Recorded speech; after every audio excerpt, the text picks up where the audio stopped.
रहीम अल्हम्दुलिल्लाहि Kaffa वस्सलातु वस्सलामु अला सय्यिदिल हबीबिल मुस्तफ़ा व अला आलिहि व अस्हाबिहि नुजूमिल हुदा व क़ादतित तुक़ा रब्बि इश्रह ली सदरी व यस्सिर ली अमरी वहलुल उक़दतम मिन लिसानी यफ़क़हू क़ौली अम्मा बाद अऊज़ु बिल्लाहि मिनश शैतानिर रजीम बिस्मिल्लाहिर रहमानिर रहीम लक़द कान लकुम फ़ी रसूलिल्लाहि उस्वतुन हसनह लिमन कान यर्जुल्लाह वल यौमल आखिर व ज़करल्लाह कसीरा सदक़ल्लाहु मौलानल अज़ीम।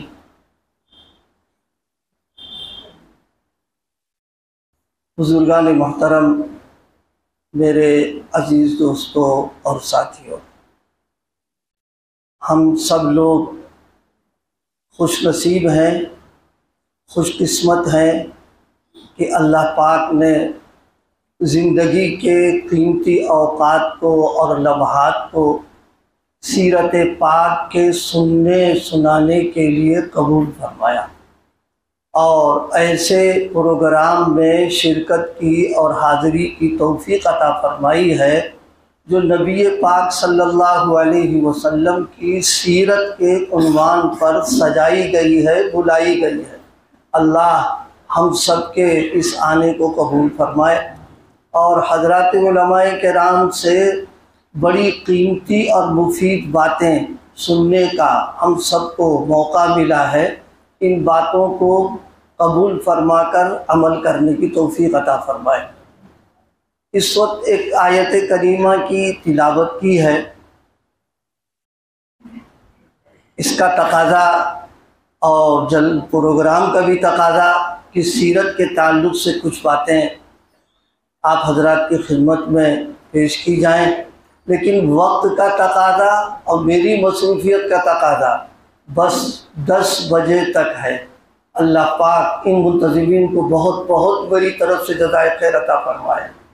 लोग जलसे में बुला लेते हैं और वसूल करते हैं ढंग से कि भाई बाद में बैठा दिया कि बस मौलाना अब तुम और मैदान हो, लेकिन अब आप हमको देख रहे हैं और हमारी मसरूफियत ऐसी कि सुबह मुझे पढ़ाना भी है। मैंने हाजी ज़हीरुल हसन से, चूँकि थोड़े बेतकल्लुफ़ हैं और अजीब एक मामला रहा, बेचारे कई साल से याद कर रहे हैं। अब इनकार करते हुए मुझे बड़ी शर्म आ रही थी कि क्या कहेंगे कि ये प्रोग्राम से बचते हैं और आते नहीं हैं। तो बहरहाल मैं अपनी सादत समझकर, और हो सकता है अल्लाह पाक इस शिरकत को नजात का ज़रिया बना दे, इस समझ करके मैं यहाँ हाजिर हो गया हूँ। इस वक्त सिर्फ 2 बातें अर्ज़ करना है और वो 2 बातें बुनियादी हैं। अगर थोड़ा उस पर हम गौर करेंगे और सोचेंगे तो इंशाअल्लाह उम्मीद यह है कि हमारी ज़िंदगी के अंदर तब्दीली पैदा होगी। सबसे पहली बात ये अर्ज़ करना है कि सीरत पाक है क्या, इसको नहीं बताना, बल्कि सीरत पाक से हमारा ताल्लुक़ कैसा है इस पर गौर करना है। सीरत पाक के प्रोग्रामों में शिरकत या सीरत पाक का पढ़ना, मुताला करना, सुनना, सुनाना बेशक सब इबादत है, सब ताअत है, सवाब का ज़रिया है। लेकिन रसूल पाक सल्लल्लाहु अलैहि वसल्लम की सीरत से हमारा ताल्लुक़ और रिश्ता कैसा है, बस इस वक्त उस पर मुझे तवज्जो दिलाना है। देखिए, हम और आप सब जानते हैं इंसान की जिंदगी का दारो मदार इस बुनियाद पर है कि जिस्म का रूह के साथ ताल्लुक़ है तो इंसान जिंदा है, और ताल्लुक़ अगर ख़त्म है तो फिर इंसान मुर्दा है। क्योंकि रूह से जब ताल्लुक़ होता है तो सांस आती रहती, जाती रहती, जिस्म में हरारत रहती है, आदमी जिंदा रहता है। तो जिस तरह इंसानी जिंदगी के लिए रूह से ताल्लुक़ बुनियादी चीज़ है, इसी तरह ईमानी जिंदगी के लिए सीरत पाक से ताल्लुक बुनियादी चीज है। हम सीरत पाक में को बयान करना, सुनना, सुनाना, प्रोग्राम करना अगर सिर्फ इसलिए कर रहे हैं, एक सवाब का काम है, एक इबादत है या अकीदत का इजहार है, तो हम ये समझते हैं ये सब अपनी जगह पर है। अभी तक हमको रसूल पाक सल्लल्लाहु अलैहि वसल्लम का जो मकाम और मर्तबा है और आपका जो दर्जा है और आपकी जिंदगी हमारे लिए जो बुनियादी चीज है, हम उससे गोया गाफिल हैं। इसलिए हम सिर्फ इसलिए प्रोग्राम कर रहे हैं, शरीक हो रहे हैं कि भाई एक सवाब का काम है, इबादत का काम है। जी नहीं, सीरत पाक हमारी जिंदगी की जरूरत में से। उलमा की मौजूदगी में मैं साफ अर्ज करूं, अगर कोई आदमी सच्चा पक्का मुसलमान बनकर जिंदगी गुजारना चाहता है, मोमिन बनकर इस दुनिया के अंदर रहना चाहता है, तो सीरत पाक के बगैर मुकम्मल मुसलमान बनकर जिंदगी नहीं गुजार सकता है। वो साहिब ईमान, साहिब किरदार, उसका जाहिर व बातिन शरीयत के रंग में रंग जाए, दीन के रंग में रंग जाए, बगैर सीरत के नहीं हो सकता। सीरत हमारी जरूरत की चीज है। देखिए, हम खूब जानते हैं जिस तरह अकीदा मुकम्मल और सही नहीं होगा जब तक रसूल पाक की नबूवत और खत्म नबूवत पर हमारा ईमान न हो। बता दे कोई शख्स तौहीद का कायल है, अल्लाह की जात को, अल्लाह की सिफात को, अल्लाह के कमालात को, खूबियों को मानता है, जानता है, अकीदा है, लेकिन नबी पाक को नहीं मानता, नबी पाक के रिसालत का नहीं कायल है, रसूल पाक की रिसालत का तो कायल है, खत्म नबूवत का कायल नहीं। किसी से भी आप पूछिए, वो कहेगा ये ईमान अल्लाह को मंजूर नहीं है और ये ईमान नजात का जरिया न बनेगा जब तक तौहीद के साथ रिसालत और रिसालत के साथ आपकी खत्म नबूवत पर ईमान न हो। बिल्कुल इसी तरह हम अर्ज कर दें आपसे कि जिस तरह ईमान जो नजात का जरिया, ईमान मुकम्मल बगैर अकीदे रिसालत और नबूवत के नहीं होगा, इसी तरीके से इस्लामी जिंदगी सीरत पाक से नजर हटा लेने के बाद सुबह क़यामत तक नहीं हो सकती। उसको मैं अपने सादे अल्फाज में समझाने के लिए अर्ज करूं, हम सब लोग शहर के रहने वाले हैं, हमें खूब अच्छी तरीके से मालूम है, अगर कोई आदमी प्लाट खरीदे और उस पर बंगला या मकान या अपने रहने के लिए कुछ बनवाना चाहता है, वो तो आप ये बताइए, मालिक है, पैसा दिया है, खरीदा है, कागजात हमारे नाम है, मालिकाना हक हमको हासिल है, लेकिन क्या इस बुनियाद पर कि हम जमीन के मालिक हैं, क्या मकान और बंगला और कोठी बनाने में आजाद हैं? नहीं, आप आजाद नहीं हैं। आप लाख मकान के मालिक हो, आपको वो प्लाट वरासत में मिल गया हो, किसी ने आपको हदिये में दे दिया हो, किसी ने आपको हिबा कर दिया, ये सब अपनी जगह पर है, लेकिन अगर बंगला उसके ऊपर आपको बनाना है तो आप आजाद नहीं। ये मैं कानून के एतबार से गुफ्तगू कर रहा हूं। अगर कोई आदमी अपने प्लाट पर अपनी मर्जी और पसंद के एतबार से बंगला बनवा ले, तो आप सब कानून के जानने वाले हैं, मौजूद हैं, खूब अच्छी तरीके से जानते हैं, जब तक बंगले का नक्शा नहीं होगा और उसको मंजूरी हासिल नहीं होगी, आप एक ईंट भी रखेंगे, ये कानून के खिलाफ होगी बात। अगर आप बगैर नक्शे की मंजूरी के मकान तामीर कर दे, बंगला बना दे, आप खूबसूरत महिला, इंतहाई अच्छा किस्म का, जिसमें आपने मटेरियल आला दर्जे का लगाया है, लेकिन कानून की नजर में वो तामीर गलत है, मुजरिमाना का। जब चाहे गवर्नमेंट उसको गिरवा सकती है, आप कुछ नहीं कर सकते उसके अंदर। मेरी बात समझ में आ गई कि नहीं आ गई है?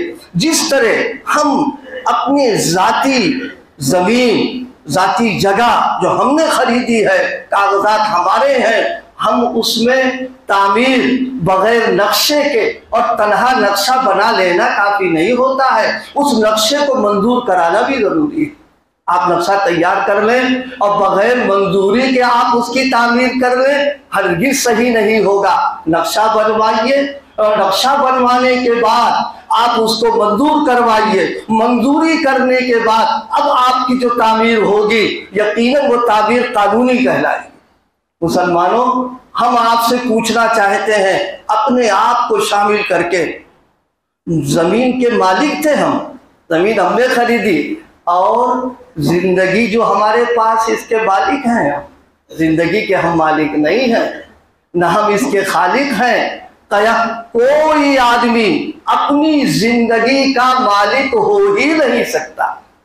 अल्लाह ने अपने बारे में खुद फरमाया एक मौके पर, तबारकल्लज़ी बियदिहिल मुल्क व हुवा अला कुल्ली शैइन क़दीर अल्लज़ी खलक़ल मौत वल हयात लियब्लुवकुम अय्युकुम अहसनु अमला।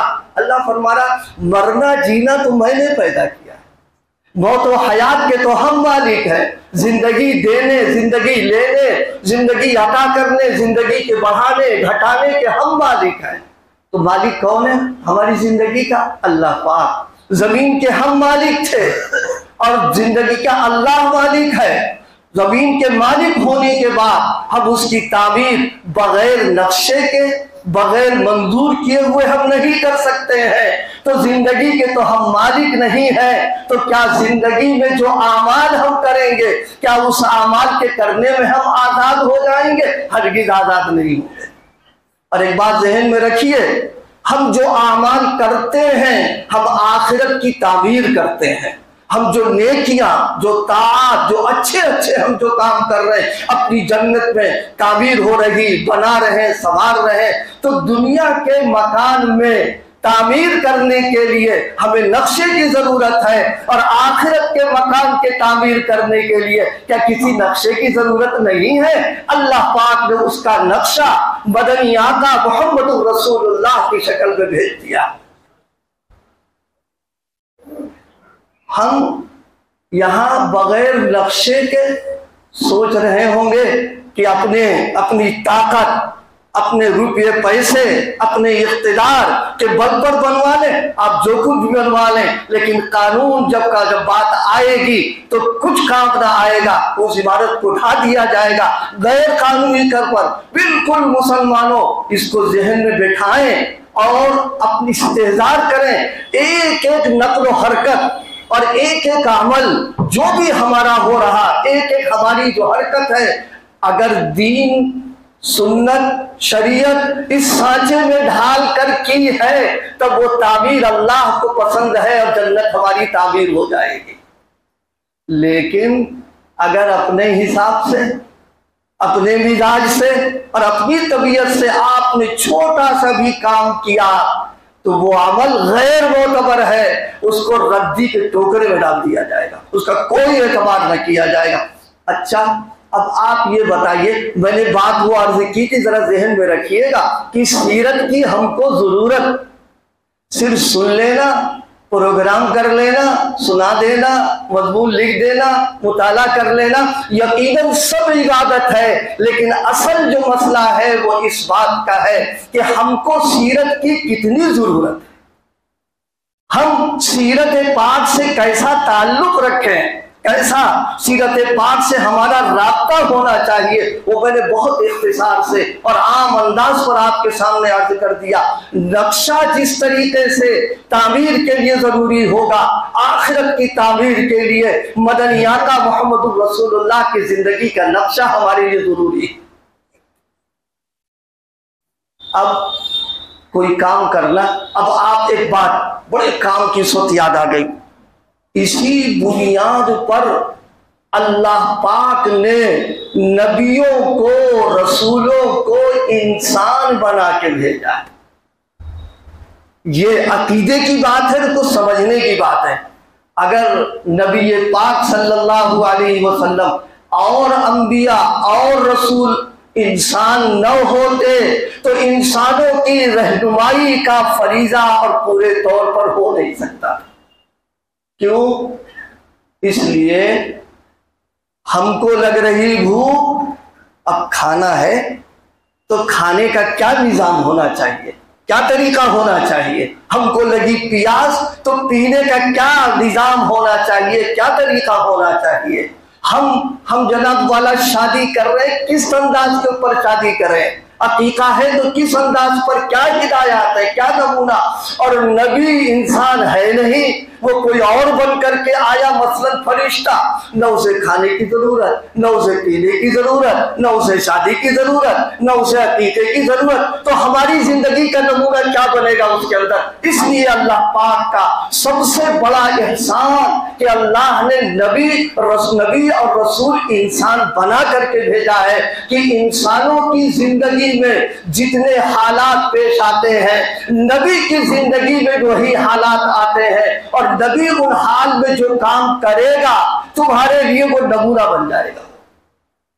इसलिए मैं एक बात अर्ज किया करता हूं कि जब हमें कोई काम करना हो तो पहले रसूल पाक की जिंदगी के नक्शे में देखेंगे वो काम है कि नहीं। अगर वो काम हो गया, आंख बंद करके कर लीजिए आप। और अगर वो काम नहीं हुआ है तो फिर उस काम के करने में भी हमको नहीं करना है।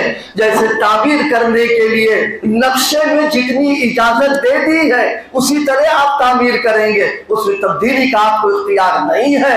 इसी तरह नबी पाक की 23 साल जिंदगी पूरी दुनियाए इंसानियत के लिए जिंदगी गुजारने का नमूना है। वो उस नक्शे के अंदर काम अगर मौजूद है आप करें, और अगर नहीं मौजूद है तो हमको करने का कोई हक हासिल नहीं होता। नबी पाक सल्लल्लाहु अलैहि वसल्लम की जो जिंदगी, जो उस वक्त तफसील बहुत लंबी है, मैंने कहा था 10 बजे की बात है और बस मुख्तसर सा एक बात और मुझे अर्ज करना है। ये मेरी बात समझ में आ गई, आप लोगों की नहीं आ गई समझ में, लेकिन एक इसको समझाने के लिए बादे लोग अपनी अक्ल और अपनी फहम, अपना जहन, अपनी डिग्री, अपना तजर्बा, वो आगे आगे बढ़ना चाहते हैं। मैं उनसे सिर्फ इतना अर्ज करना चाह रहा हूँ, बहुत आसानी से समझने के लिए। क्यों भाई, हमारे अपने मुल्क में सफर करने का गवर्नमेंट की तरफ से जो निजाम है वो 3 निजाम है। एक रोडवेज का, एक रेलवे का, एक हवाई जहाज का। कि भाई 3 है ना, हो सकता है अब कोई दौर आए नया तो चौथा कोई तरीका आ जाए, लेकिन अभी बहरहाल वो 3 तरीके चल रहे हैं। आप ये बताइए, ये तीनों महकमे एक ही गवर्नमेंट के होते हैं, अलग अलग नहीं होते। अच्छा, अब मिसाल के तौर पर हम हरदोई, लखनऊ से हरदोई जाए, हो तो वापस जाना है हरदोई, लखनऊ से हरदोई जाए, और हम ये सोचें कि साहब अब तक तो रोडवेज का सफ़र किया है, चलो आज ट्रेन का सफ़र और एसी में बैठ करके एसी का मज़ा ले लेंगे, 1-1.5 घंटे बैठेंगे जा करके। और हमने किया ये कि टिकट रोडवेज का लिया है, समझ रहे हैं, टिकट रोडवेज का लिया है हमने, और जनाब बैठ गए जा करके। लखनऊ जो ट्रेन जा रही थी और बैठे एसी फर्स्ट में, बहुत आराम और इत्मीनान के साथ। अब कंडक्टर आया, क्या उसको टिकट दिखाइए, तो हमने बड़े इत्मीनान से रोडवेज का टिकट का, लो है ये टिकट ले लो। मेरी बात कुछ समझ में आ रही है आप लोगों की? आप बताओ हमारा ये अमल सही है या गलत? समझ में आ रही बात ना? बात गलत है नहीं। अब आप पढ़े लिखे चुकी है, लिहाजा आपने एक तकरीर की उसके सामने, और लच्छेदार तकरीर की, हुजूर ये बताओ ये रोडवेज किसका है और रेलवे किसका? गवर्नमेंट का है वो का। अच्छा, और ये जो पैसा रोडवेज में जाता है वो कहाँ जाता है? और रेलवे का पैसा वो कहेगा खजाने में जाता है। मोटी सी बात है। तो कह रहे जब एक ही गवर्नमेंट के तीनों महकमे हैं और पैसा भी खजाने के अंदर जा रहा, तो कौन सा जुर्म हमने कर दिया कि हमने इसका टिकट उसमें इस्तेमाल कर दिया? आप बताओ, ये तकरीर अगर आपकी सुनेगा तो हम ये समझते हैं कि शायद अगर वो घंटे 2 घंटे आपको मोहलत दे, फौरन जेल हवा कटवा देगा जाकर के। क्यों साहब, ये कोई गलत बात हो गई? बात तो सही की उसने। ये सब मुसलमानों जरा ज़हन खोलो, अपने दिमाग में बैठा ले, हम समझे नबी पाक से ताल्लुक कैसा है हमारा। सिर्फ ये कि इज़हार मोहब्बत हो जाए, इज़हार अकीदत हो जाए, अपना ताल्लुक जाहिर कर दे, हरगिज नहीं। मैंने अर्ज किया आपसे तय, हर वो अमल छोटा हो कि बड़ा हो, जाहिरी हो या बातनी हो, दिल का हो या जिस्म का हो, पूरी जिंदगी का कोई अमल उस नक्शे के खिलाफ अगर हो रहा है और उसके ऊपर हम ये सोचने लगे कि साहब अक्ल है, ज़हन है, तजर्बा है, इसका कहाँ इस्तेमाल करेंगे, तो हम आपसे पूछना चाहते आपने अपनी अक्ल को यहाँ इस्तेमाल के नतीजा क्या हो रहा है? जुर्माना भी दीजिए और जेल गए तो डंडे भी लगेंगे वहां। बात समझ में आ गई नहीं आ गई? अभी मैं इसको और वजाहत कर दूं आपसे। क्यों साहब? इससे 2 बातें मालूम हो रही। एक बात तो ये मालूम हो रही कि हुकूमत ने जो कानून जिस मुहकमे के लिए बनाया है, उस मुहकमे से अगर फायदा उठाना है तो उसी कानून को पर आप चलेंगे तब फायदा पहुंचेगा आपको, और अगर आपने उसके खिलाफ किया तो मुजरिमाना अमल हो जाएगा।